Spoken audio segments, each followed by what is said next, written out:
الحمدللہ والصلاة والسلام علی رسول اللہ وعلی آلہ وصحبہ اجمعین، اما بعد، اعوذ باللہ من الشیطان الرجیم، بسم اللہ الرحمن الرحیم، ادعو الی سبیل ربک بالحکمہ والموعظۃ الحسنہ وجادلہم باللتی احسن، رب اشرح لی صدری ویسر لی امری واحلل عقدۃ من لسانی یفقہوا قولی۔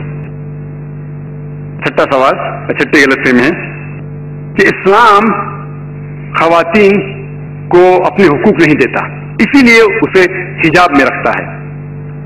اسلام ڈیگریڈ وومن، اسلام خواتین کے حقوق نہیں دیتا، اسی لیے اسے حجاب میں رکھتا ہے اور اس کے اوپر ظلم کرتا ہے۔ اس جواب کے پہلے ہم یہ سمجھ لیں کہ تاریخ میں ہم پڑھیں گے خواتین کے ساتھ کیا سلوک کیا گیا ہے، وہ ہم جان لیں، پھر ہم جواب پہ آئیں گے۔ اگر آپ بیبلونین کی تاریخ پڑھیں گے، ہسٹری آف بیبلونین سیولائزیشن، اس میں یہ لکھا ہے کہ جب بھی کوئی مرد قتل کرتا تھا اس کو سزا ملنے کے بدلے اس کی بیوی کو سزا ملتی تھی۔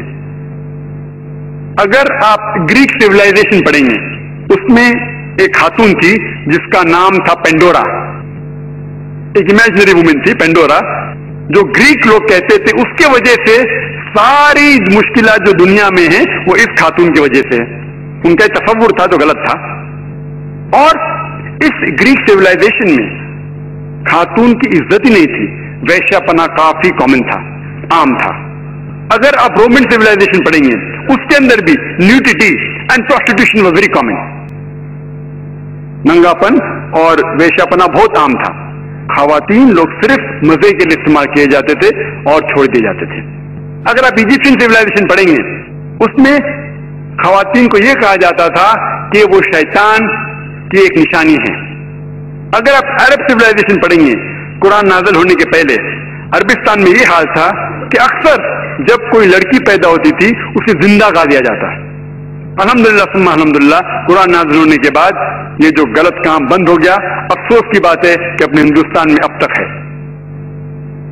اسلام ایک وہ مذہب ہے اور محمد صلی اللہ علیہ وسلم وہ شخص ہے جن نے خواتین کا عہدہ اونچا کیا، الحمدللہ، انہیں حقوق دیے، انہیں رائٹ دیے، لیکن اس کے ساتھ یہ بھی دکھایا کس طریقے سے حقوق کو قائم رکھے، کس طریقے سے اس عہدے کو قائم رکھے۔ ایک ہوتا ہے کہ کہنا کیا کرنا، اور کس طریقے سے وہ قائم رکھنا وہ بھی بہت ضروری ہے۔ تو اسلام نے یہ بتایا کہ جب الحمدللہ خواتین کو اٹھایا گیا ہے، اور کلی طور پہ، عام طور پہ مرد اور عورت اسلام میں برابر ہیں، کچھ چیز میں مرد کا درجہ اونچا ہے، کچھ چیز میں عورت کا درجہ اونچا ہے، لیکن کلی طور پہ دونوں برابر ہیں۔ تو جب اسلام نے، قرآن نے عورت کا درجہ اٹھایا، انہیں یہ بھی چیز دکھائی کس طریقے سے اس سٹیٹس کو برقرار رکھے، اس عہدے کو برقرار رکھے۔ اور اکثر لوگ بات کرتے خواتین کے حجاب کے بارے میں، اللہ سبحانہ و تعالی قرآن مجید میں پہلے مرد کے حجاب کے بارے میں ذکر کرتے، پھر عورت کے۔ اللہ تعالیٰ فرماتے سورہ نور میں، سورہ نمبر 24 آیت نمبر 30 میں کہ اے مومن مرد، اے مومن، جب بھی آپ کسی خواتین کو دیکھیں گے تو نظر نیچے کرو۔ اس کا مطلب جب بھی کوئی مرد خاتون کو دیکھتا ہے اور کچھ بھی غلط خیالات اس کے دل میں آتے ہیں، امیڈیٹلی قرآن کا حکم ہے کہ نظر نیچے کرو۔ ایک وقت ایک مسلمان ایک لڑکی کو گھور کے دیکھ رہا تھا، تو میں نے اس سے کہا بھائی صاحب آپ کیا کہہ رہے ہیں، یہ حرام ہے۔ تو اس نے کہا کہ ہمارے محمد صلی اللہ علیہ وسلم نے کہا کہ پہلی نظر معاف ہے، دوسری حرام ہے، میں نے اب تک آدھی نظر بھی پوری نہیں کیا۔ تو محمد صلی اللہ علیہ وسلم حدیث میں فرماتے ہیں کہ پہلی نظر معاف ہے، دوسری حرام ہے۔ اس کے مطلب یہ نہیں کہ اب 10 منٹ تک کے لڑکی کو گھورتے رہو بنا پڑھ کے جھپکائے اور کہیں گے کہ نظر پوری نہیں ہے۔ محمد صلی اللہ علیہ وسلم کہنا یہ تھا کہ اگر آپ انجانے میں کوئی خاتون کو دیکھ لیتے ہیں، لڑکی کو دیکھ لیتے ہیں، تو جان بوجھ کے اس کے طرف پھر سے مت دیکھو، اس کے خوبصورتی کو دیکھنے کے لیے جان بوجھ کے واپس سے مت دیکھو۔ دوسری آیت قرآن مجید کے اللہ تعالیٰ فرماتے ہیں سورہ نور میں، سورہ نمبر 24 آیت نمبر 31 میں کہ اے مومن عورتیں، اے مومنہ، آپ جب بھی کوئی مرد کو دیکھے تو اپنے نظر نیچے کرو،